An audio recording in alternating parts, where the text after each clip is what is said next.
Prince William placed a cream-colored jeweler's file on the table, opened it without a single word, and within seconds, the entire story Camilla had been telling about Charlotte's pearl set collapsed in front of the king. Not over weeks, not over days, but in the exact time it took to open a folder and place 2 pages side by side. What sounded like a private family review quickly revealed itself to be something the palace had never formally prepared for, a documented inheritance promise being challenged from the inside. And Camilla didn't just lose the argument. Her body gave out before she could even form a counterpoint. But the part that makes this so much stranger is that William hadn't arrived at that table by accident. Every page in that folder, every jeweler's mark, every dated notation, all of it had been assembled deliberately, which means the real question was never whether the proof existed. The real question was how long it had been sitting there waiting for someone to finally open it. Before we go any further into what that folder actually contained, take a moment to subscribe so you never miss a royal investigation like this one.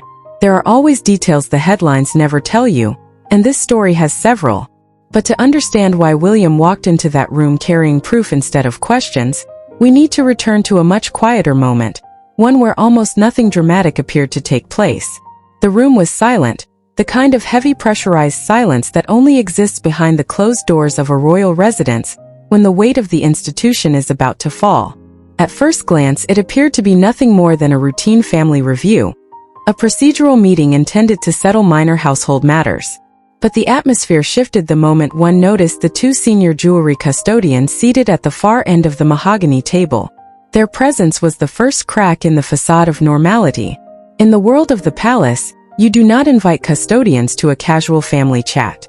You invite them when a history is being challenged, when a legacy is being litigated, and when the ownership of a crown asset is in formal dispute. William arrived last, carrying a cream-colored jeweler's file. He did not offer the usual familial greetings. He did not take a seat immediately.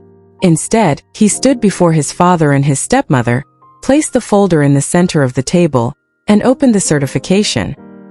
He turned the first page toward King Charles without saying a word. That first page already told the entire story. The pearls in question, a set Camilla had claimed for her own ceremonial use, had never actually belonged to her.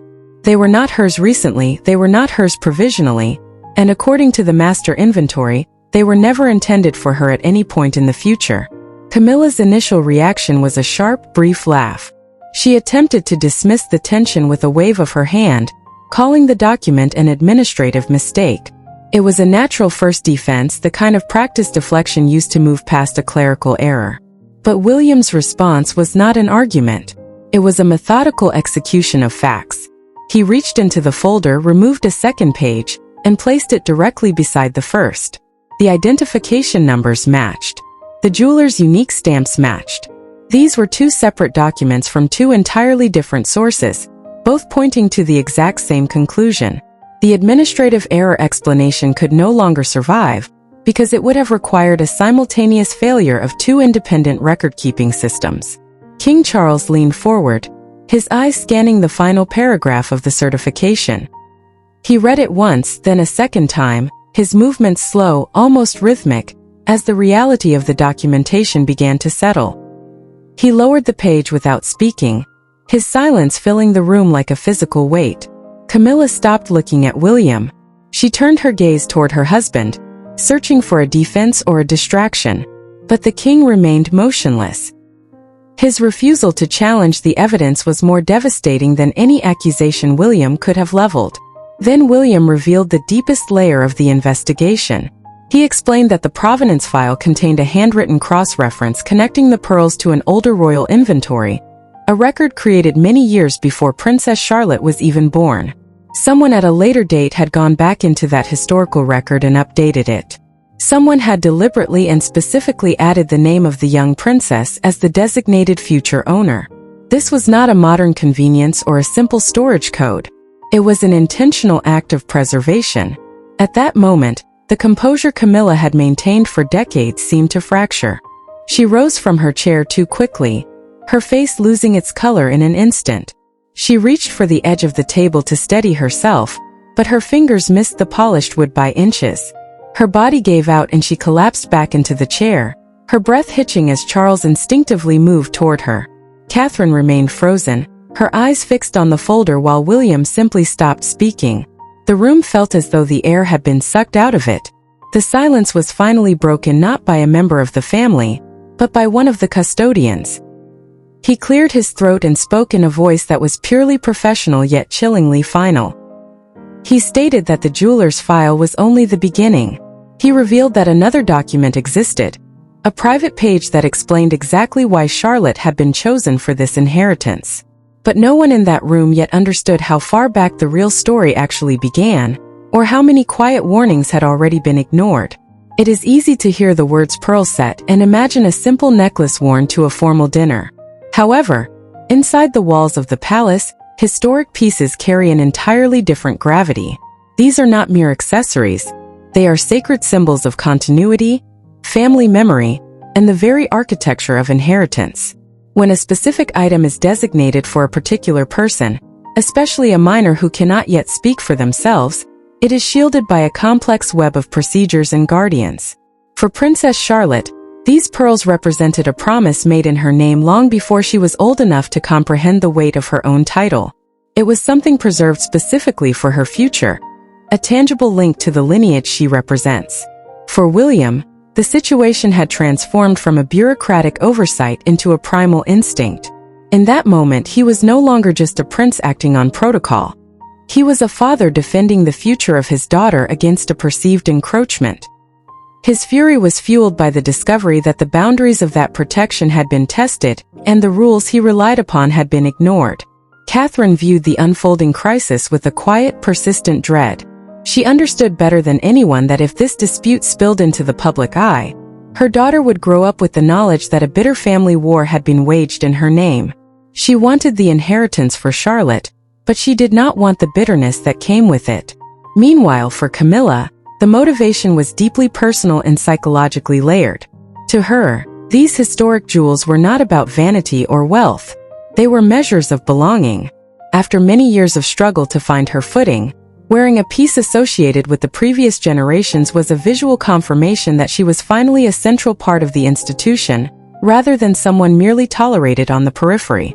To lose the pearls was to lose a symbol of her own acceptance. This clash centered on a vital distinction within royal protocol: ceremonial use versus inheritance designation. Ceremonial use is temporary. It allows a member of the family to wear a piece for a specific event without claiming ownership. An inheritance designation, however, is a permanent legal instruction that identifies a future owner. The danger William saw was that once a piece enters a royal's regular ceremonial rotation, the public association hardens over time, the rightful heir's claim weakens in practice, even if it remains intact on paper. That was the risk the request had created. King Charles found himself trapped in a narrow emotional corridor.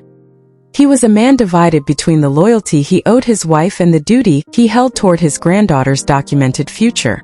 For Camilla, the request had likely begun as something she viewed as procedural, a routine request for access to the family reserve. She had convinced herself that using the pearls was a matter of tradition. But as she sat in that room, her physical collapse evidenced a harsh realization. The records did not support her version of the truth. The story of the pearls was not one of routine access, but of a specific protected legacy that had been nearly compromised. But none of this tension had appeared overnight. Months before William opened that file, there had been a far quieter moment, one that almost everyone dismissed entirely. The shadows were lengthening over the palace corridors on an evening that had seemed by all accounts entirely unremarkable. A routine jewelry review had just concluded, a grueling process that often stretched late into the night. As the majority of the aides and assistants began to depart, Queen Camilla remained behind in a quiet room with a senior wardrobe official. Between them lay a single handwritten inventory sheet, a document that would soon become the spark for a historic family conflagration. Nothing about the moment appeared dramatic. Yet, this private conversation became the precise point at which Princess Charlotte's pearls began to move in the wrong direction. Camilla, gesturing toward the record, requested that the pearl set be transferred from the long-term family reserve into her own personal ceremonial rotation before the next major state occasion. To an outside observer, it sounded like routine business. Historic jewels are regularly moved for maintenance, insurance purposes, or ceremonial assignments. Given that Camilla had worn pieces from previous generations before, the request did not immediately trigger alarm. However, as the official prepared to process the request, her eyes caught a small notation written in faded ink beside the inventory number. There, clearly marked, were the initials of Princess Charlotte. The official hesitated, her pen hovering over the page. She quietly pointed to the handwritten mark and asked whether additional authorization would be required before the transfer could proceed. The silence that followed was heavy. Camilla looked at the sheet, paused for several seconds, and then spoke with a firm, measured tone. She said the matter would be clarified internally, and slid the paper back across the desk. Though no argument followed, the official felt an immediate sense of unease. The silence in the room afterward felt wrong, thick with a tension that was not typical of palace administration. Instead of processing the transfer that night, the official returned to the record later that evening. She studied the notation again, becoming increasingly uncertain whether it represented a simple storage code or a binding inheritance restriction. Driven by a sense of professional duty, she copied the inventory number and privately contacted the jewelers responsible for the maintenance of the crown's historic pieces. She requested the original ownership documentation, seeking a clarity that the inventory sheet could not provide. The response from the jewelers changed everything.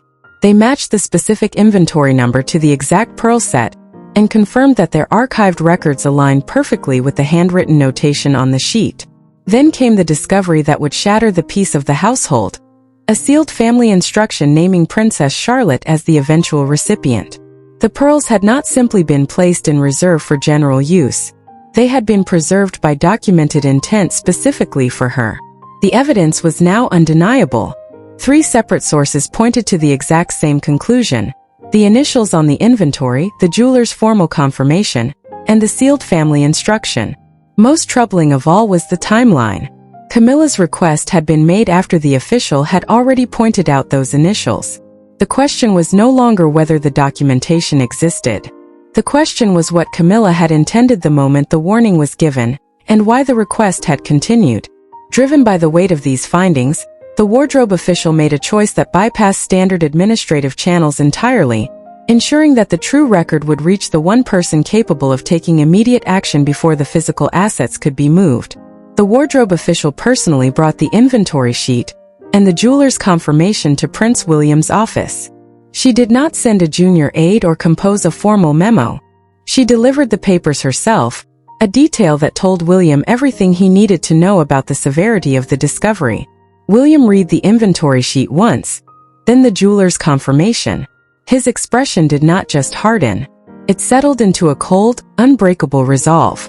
He made his decision immediately.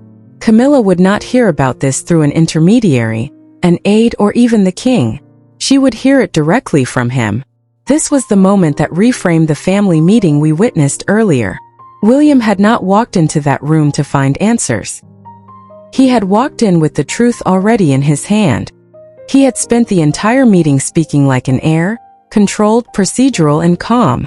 But when he pushed the certification toward Camilla and asked his one question, he was speaking as a father. If Charlotte's name was already attached to the pearls, he needed to know why the claim had moved forward despite the clear notation. King Charles had raised a hand before the exchange could escalate, warning that family disputes become destructive when emotion replaces procedure. He wanted facts, not fury. But even the king could not remove the personal weight from the air. This was no longer a disagreement over a storage vault or a misplaced necklace. It was a question of whether a documented promise to a granddaughter had been knowingly challenged by the woman sitting at the king's side. William turned fully toward Camilla. He said that he could have accepted a misunderstanding or a simple confusion over an inventory code. What he could not accept was someone continuing the request after Charlotte's name had already been noticed. Then he delivered the blow that changed the entire narrative for everyone present. William removed one final photocopy from the folder and placed it beside Camilla's hand. She stared at it but refused to touch the page. Instead, she pushed her chair backward, putting physical space between herself and the evidence. The document was a dated log.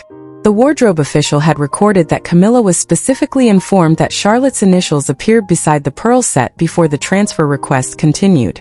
The earliest and safest explanation, that she simply did not know or had not seen the mark, was now impossible. The record confirmed she was told. The request had continued anyway. The realization hit the room like a physical force. For those watching, it was no longer a mistake. It was a choice. Catherine, who had remained silent until that moment, asked one quiet, devastating question. If the warning had already been given, why had the request continued? Camilla opened her mouth to provide a counterpoint, then stopped. Her silence was the loudest sound in the room. Charles ended the confrontation there. He announced that he would review the original family instruction himself before any final decision was made. But the final authority still belonged to the king, and the king was now being forced to choose between protecting his wife and honoring the document placed before him. The question was no longer about the jewelry, but about the integrity of the promises the crown made to its own children. King Charles took the file away from the table and withdrew to his private study. He requested that he not be disturbed by any advisors or family members. For nearly 1 hour, the king sat in total isolation with the documents that had just fractured the peace of his household. It was a period of silence that carried a heavy institutional reckoning. Charles understands the symbolic weight of royal inheritance better than almost anyone alive. He has spent his entire life, spanning more than 7 decades, inside a system where objects are never just objects.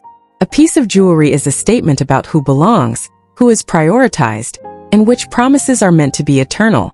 Camilla had expected her husband to defend her position, perhaps by finding a loophole in the archaic rules of the household. William had expected the king to defend Charlotte's future. Yet for that long hour, neither side received an answer.